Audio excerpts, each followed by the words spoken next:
This Argos Support video will demonstrate how to remove, clean and refit your vacuum cleaner's filter to ensure your product runs efficiently. Not cleaning the filter frequently is often the cause of problems with your machine. Firstly, ensure the product is unplugged. Disconnect the hose.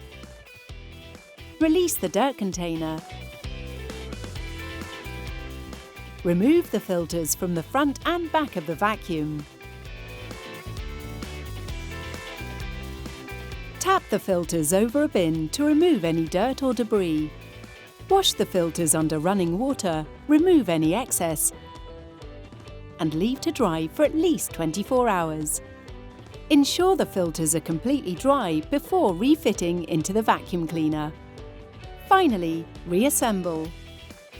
The filters can be put back into position.